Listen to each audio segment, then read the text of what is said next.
Alright, we're back at the whiteboard again. There's a couple theories, hypotheses, ideas I want to go over.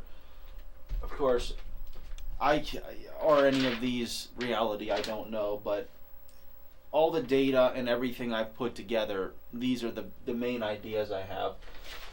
So, I've been studying these things I've found called fragmentary entities. We understand that.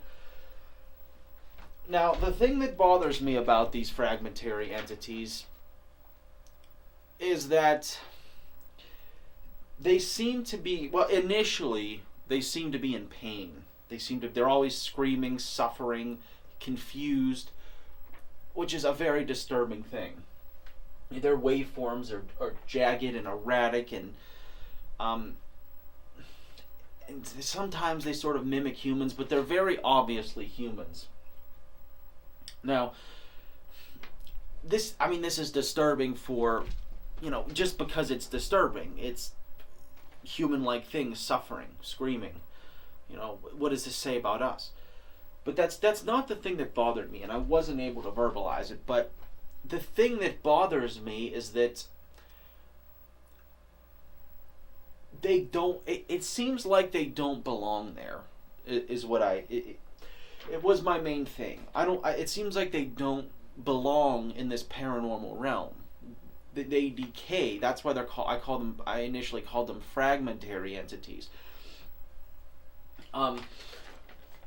Because they're fragments of something, and they seem to fragment and fall apart.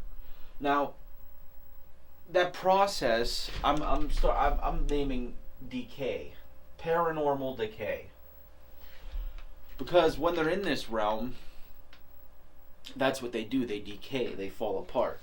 We could compare this to human, decomposition in the physical world. A body dies, what does it do? It decays. It rots, it gets reconstituted back into the soil, right? Now, is this some type of natural process that happens beyond our physical world? Is this what happens to us? Our consciousness or the other part of us gets recycled, gets reconstituted, decays. And then I thought, well, I don't know how much sense that makes on its own.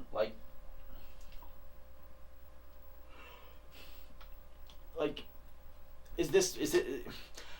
I am not able to say if when we die we go to this realm and this is what happens to us. I mean, that is a horrible thing to think, that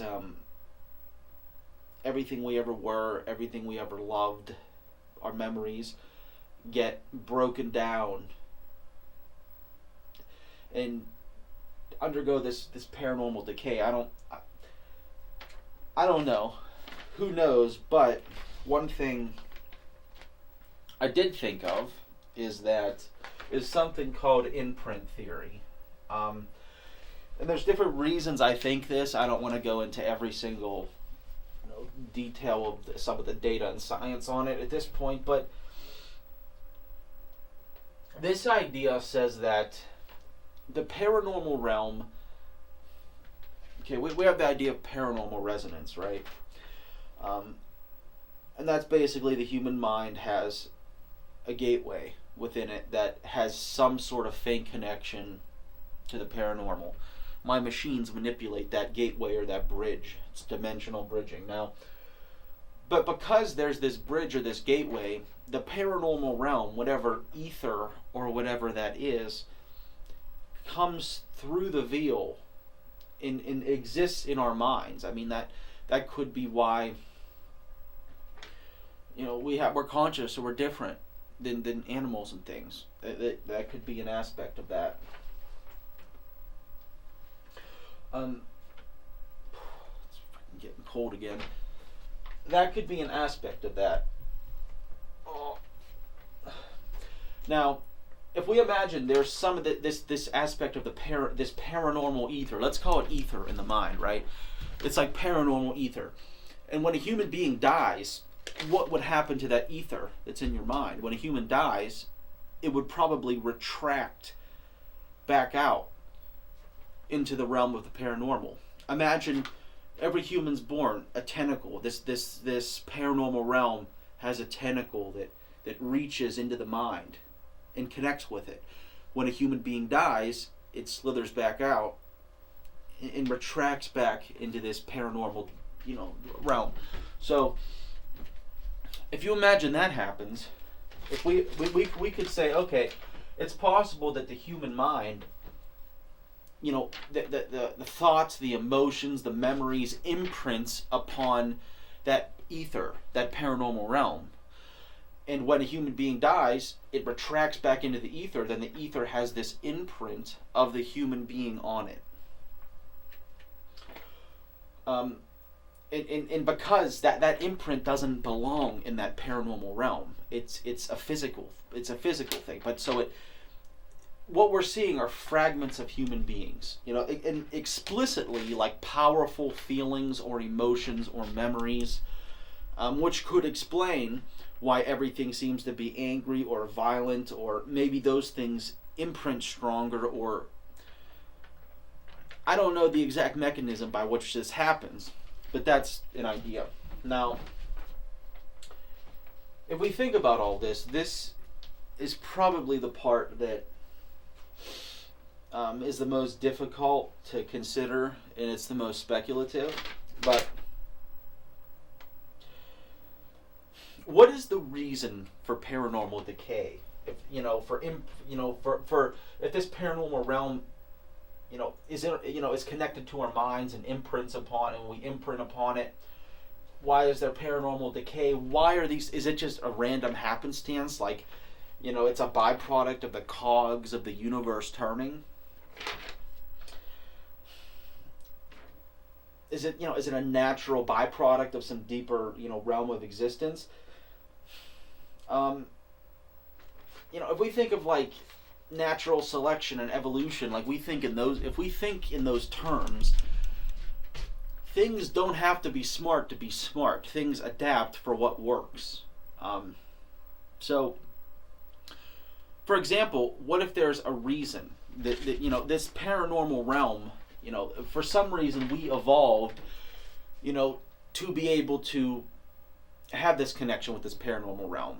Maybe, by chance. That's how evolution, mutations, we all know this stuff. So, for some reason we developed that connection with this other realm, and maybe it made us more conscious, more aware, or it did something for us. But maybe it does something for that realm as well.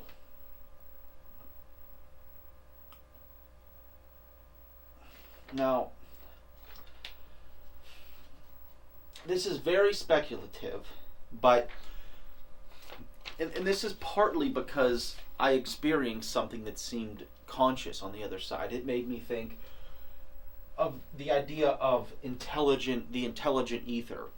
This other realm, paranormal realm or whatever, what if when a human being, dies, and that imprint retracts back into that paranormal realm, and that those fragments of your feelings and thoughts and memories and all that stuff gets broken down and reconstituted, but what if it gets absorbed into this dimension?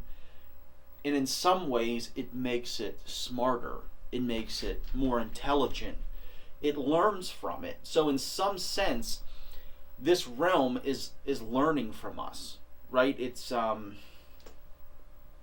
learning from us, basically.